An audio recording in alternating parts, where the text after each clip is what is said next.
내 친구들 서너 명 만나가지고 보면 멀쩡한 놈 하나 있을까 말까 이런 게 이제 지금 현대인들의 이제 장 상태이거든요. 나 예전에 괜찮았는데 요즘은 커피 한 잔 마시면 잠을 못 자. 난 아침에는 괜찮은데 오후에 커피 마시면 잠을 못 자. 원인을 명확하게 찾아내지 못하는 게 현대의학의 좀 한계다 이렇게 보시면 되고요. 공황장애다라고 오해하고 계시는 거예요. 안녕하십니까. 마음 편한 유형외과 김준영입니다. 자율신경과 뇌 기능 관련이 있을까요?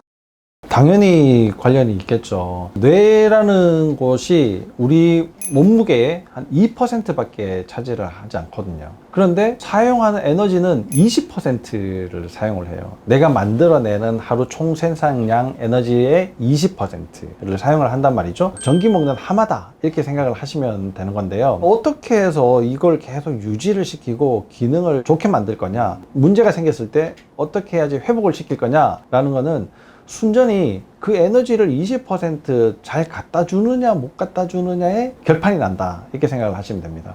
근데 물론 에너지는 뇌에 있는 세포들이 자체적으로 만들어내기는 하겠지만 그 에너지를 만들어내기 위한 각종 재료들이 있거든요. 제일 중요한 것이 산소입니다. 두 번째 바로 이제 영양소가 이제 되겠죠. 세 번째는 그런 것들이 원활하게 화학 처리가 될 수 있도록 물이 중요하고요. 기능들이 빠른 속도로 전환되기 위해 가지고 화학 과정이 잘 되려면 단백질이라는 것이 필요한데 이게 적정 온도를 유지할 때 유지가 잘 되게 됩니다. 공기, 영양소, 물, 체온 이런 것들이 이제 잘 유지가 돼야지 되는데요. 조금만 쓰면은 발열이 되잖아요. 머리 열나네 이렇게 이제 말씀하시죠. 시원한 공기 한번 마시고 이러면 정신이 번쩍 들고 이렇게 되잖아요. 이 뇌의 그런 기능들을 계속 유지하기 위해서 혈액을 어떻게 공급을 해야 될까가 두 번째 관건이 되는 건데요. 혈액은 심장에서 목을 타고 머리로 가게 되어 있어요. 누구도 예외는 없습니다. 이 목에 현대인들은 너무나 많은 문제들이 있습니다. 1.5 거북목부터 시작해가지고요. 목 디스크, 목 협착증 여러 가지 문제들이 많죠. 그리고 등하고 어깨가 뻐근하신 분들이 얼마나 많이 있습니까? 이런 분들이 전부 다 상체 혈액순환이 안 된다라고 보시면 됩니다. 명치부터 이 위쪽이 상체잖아요. 여기에 심장과 목과 머리가 다 같이 있거든요. 심각하면 질병으로 생길 가능성들이 많다. 이렇게 이제 보시면 되는 거죠. 자율신경과 수면장애는 어떤 연관이 있나요? 수면은 어디에서 조절을 합니까? 바이오리듬이다. 뭐 이렇게 이야기를 하죠. 어디에서 조절을 해서 바이오리듬을 만들어낼까요? 그게 바로 뇌에서 하는 일이거든요. 수면은 멜라토닌이라는 게 굉장히 이제 또 중요하다고 하거든요. 그럼 멜라토닌이 또 어디에서 만들어집니까? 그것도 바로 뇌에서 만들어지거든요. 뇌 혈관의 문제, 이건 왜 그럴까요? 혈액이 흐르는 압력의 차이 때문에 이제 생기는 거거든요. 그런 거 말고도 뇌 질환은 많죠. 치매라든지 아니면 파킨슨이라든지 요즘 굉장히 늘어나고 있죠. 이런 이제 각종 질병들은 퇴행성 질환입니다.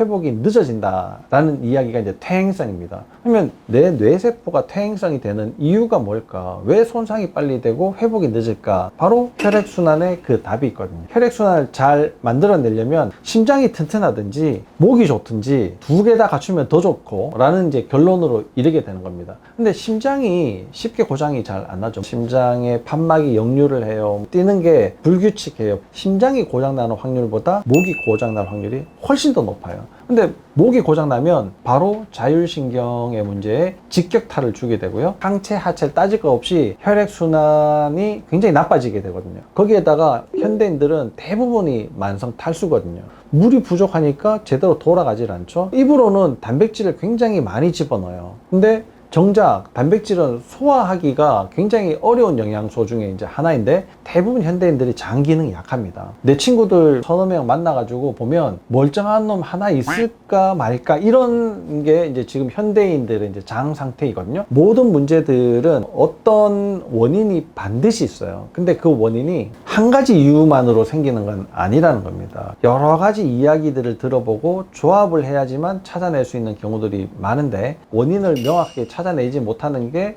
현대의학의 좀 한계다 이렇게 보시면 되고요. 또 적극적인 치료를 할 수 있는 방법이 좀 부족하다 이렇게 보고 있습니다. 저희들은 이제 진료 시간을 충분히 갖고 이야기를 많이 들어보고 원인을 잘 찾아내서 제대로 된 방법으로 치료를 좀 하자라는 게 저희 치료의 취지가 됩니다. 자율신경의 카페인은 독약인가요?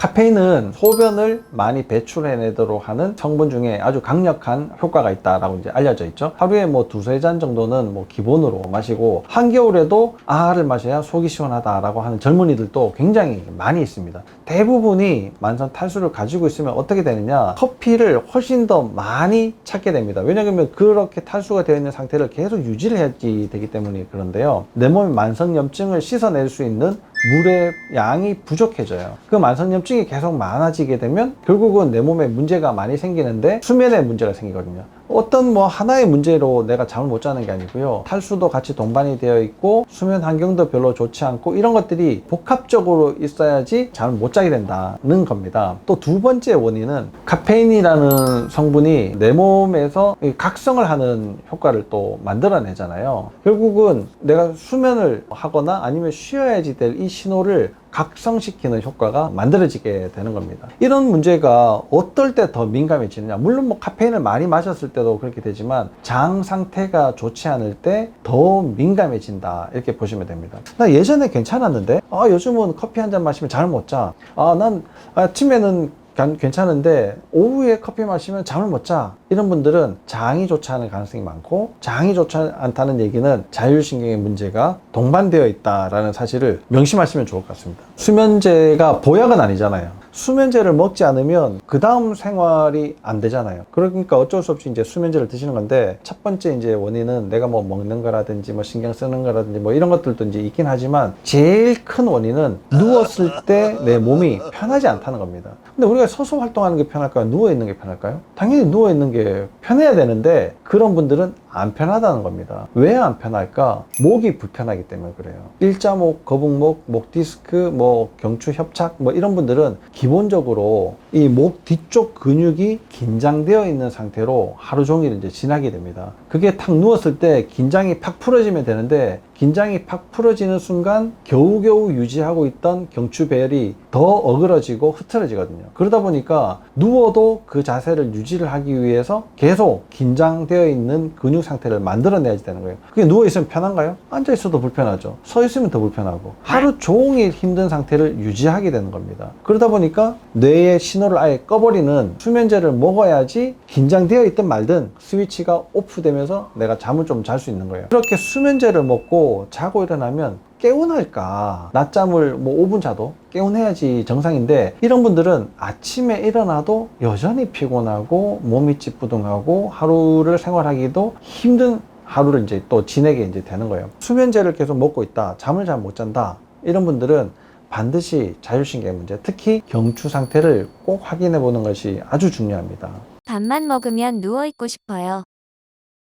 눕는 게 좋습니다. 밥 먹고 바로 누우면 안 된다, 이것 때문에 또 안 누우시려고요? 밥 먹고 나서 힘들다, 그것 때문에 내가 못 눕겠다, 그러면 식사 전에 잠깐 누웠다가 식사를 하시면 되죠. 누워도 몸이 편하면 소화가 더 잘 되거든요. 내가 앉아 있어도 몸이 불편하면 소화가 더 잘 안 돼요. 몸의 긴장도를 수시로 풀어주는 게 좋다. 점심을 먹는 식단의 구성을 조금 바꿔보는 것도 괜찮아요. 밥을 조금 줄이고 탕만 그냥 이제 먹는다든지, 단백질 성분으로 좀 바꾼다든지, 어쨌든 탄수화물 섭취를 더 많이 줄여보는 게 좀 도움이 됩니다. 근데 그거보다 더 우선적인 거는 누워야 해요. 눕는 게 좋습니다. 공황장애와 우울증도 자율신경과 관계가 있을까요? 공황장애 우울증은 정신과 문제라고 이제 알려져 있잖아요. 내 마음이 계속 답답하고 우울하고 기분이 가라앉고 우울증이 찾아오는 이런 것들이 왜 생기는가에 대해 가지고 이제 조금 더 연구를 해보면요, 예전에는 신경 전달 물질에 문제가 있다, 그래서 신경 전달 물질을 다루는 정신과에서 주로 이제 다뤘죠. 그런데 이게 몸 상태가 문제가 생겼을 때도 쉽게 나타난다는 겁니다. 예를 들면은 심장이 두근거리고 호흡이 딸리고 이렇다 보니까 죽을 것 같고, 그러면 공포심이 생기고, 이렇게 이제 거꾸로 갈 수도 있는 거거든요. 왜 호흡이 답답해지고 이렇게 심장이 빨리 뛰고 이런 문제가 생길까? 이게 자율신경에 문제가 생긴 거예요. 목에서부터 문제가 생기기 시작하고, 골반과 합작품으로 등뼈에 문제들을 이제 만들기 때문에 등뼈와 딱 붙어 있는 자율신경, 특히 이제 교감신경이 이제 영향을 받으면서 생기는 문제이거든요. 공황장애다라고 오해하고 계시는 거예요. 공황약을 먹어가지고 좀 도움이 됐어요 라고 하는 분들도 있지만, 약을 끊으면서 문제가 다시 시작돼서 약을 못 끊거나, 그 약을 계속 평생 먹어야 되거나, 어떤 분들은 약을 먹어도 효과가 없다고 하는 분들도 많이 있어요. 약을 먹고 기쁘게 계속 살 수 있다면 우울하지 않아도 이제 먹겠어요. 그런데 우울증이 겪는 분들이 이렇게 먹고 어떻게 되었냐를 물어보면 기분이 좋은 게 아니라 우울했던 그 감정이 그냥 무뎌진다라는 정도입니다. 그냥 묻어지는 게 얼마나 오래 갈 건가. 이건 이제 점점 약이 늘어날 가능성들이 많죠. 그 우울증 자체도 내 몸이 어디가 아픈지를 잘 모르고 해결할 방법을 찾지 못했을 때 제일 우울해지죠. 몸이 아플 때 원인을 딱 찾아가지고 해결 방법이 딱 있으면 아무도 우울해지지 않을 거예요. 거기에 바로 이제 자율신경의 문제가 숨어 있는 거거든요. 몸의 문제를 찾지 못해서 우울해졌다라는 분들은 꼭 이제 자율신경 치료를 한번 받아보시고요. 치료를 받아보시기 전에 꼭 내 몸 상태를 한번 확인해 보는 것이 아주 중요할 거라고 생각합니다. 우울증과 공황장애를 겪고 계신 분들께 한마디 부탁드립니다. 별로 치료가 되지 않고 또 약을 먹으면 어느 정도 극복될 거라고 안일하게 생각하시는 분들이 굉장히 많이 있습니다. 내가 어느 정도 약물로 극복을 할 수 있긴 하지만 다른 문제들이 연이어서 나타나게 됩니다. 우리가 보통 생각할 때 A라는 문제에서 B라는 문제가 생겼을 때 서로 다른 거라고 생각을 많이 하게 되죠. 예를 들면은 잠을 못 자는 사람이 소화가 안 되는 거는 서로 다른 두 가지의 문제라고 생각하지만 잠을 못 자기 때문에 소화가 안 되거나 장이 안 좋기 때문에 잠을 못 자거나 하는 같은 문제다라고 보시면 됩니다. 그러니까 그 문제들을 동시에 해결하지 않으면 어떤 것도 해결되지 않는다라고 생각을 하시면 되고요. 내 몸의 상태를 확인해보는 좋은 계기로 만들면 좋을 것 같습니다. 지금까지 자율신경이 뇌에 미치는 영향에 대해서 여러분들에게 말씀을 드렸습니다. 다음 영상에도 좀 더 좋은 내용으로 좀 더 알기 쉽게 풀어서 이야기를 해드리는 시간을 마련해 보도록 하겠습니다. 감사합니다.